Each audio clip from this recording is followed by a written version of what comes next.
Now the second move of that triple threat situation is called a crossover. And the crossover is strictly just a change of direction. And let me show you exactly the way it should be done.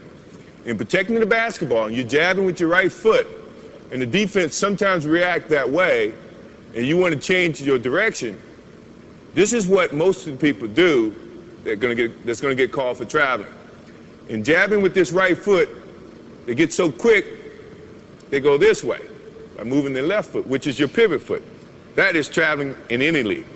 So the correct way to do it is when you jab, now you're going to pick up the same foot that you jabbed with and change directions. And in putting the ball down, good defensive players, if you put the ball out here, have long enough arms. Scottie Pippen, for one, can slap it. Your momentum is going this way and the ball is going that way. Good way to correct that is when you jab, now you change. If you put the ball here, you got protection from your right leg. Your hand should be here protecting the basketball anyway.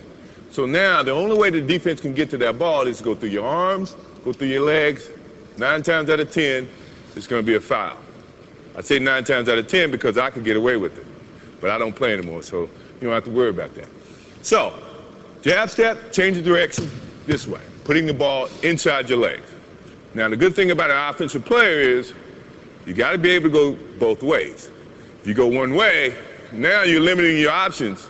The defense is going to read that, and then they become more, I guess, have the advantage to try to limit your options. As an offensive player, you never want to limit your options. So when you're working on that move to do it this way, also do it that way. So now you can have 2 options. If my man's taking a defensive stance, the thing that I'm looking at right now is he's playing parallel. So now he's playing me to go either way, which is good. Which it also, to me, means all I have to do is give him a nice little fake this way.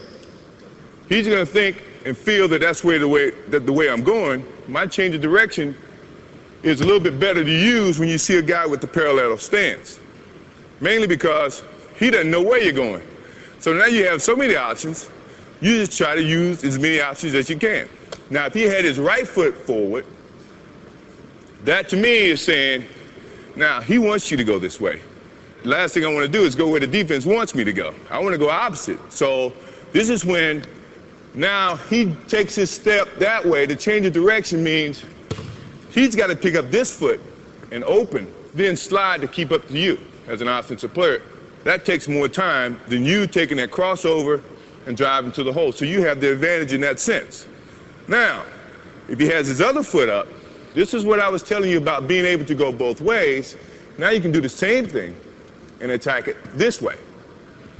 You see what I mean? So now he can't limit your options. So you should look, before you take your stance, look how the defense is playing you, and then decide which is your pivot foot, your right foot or your left foot, and then attack.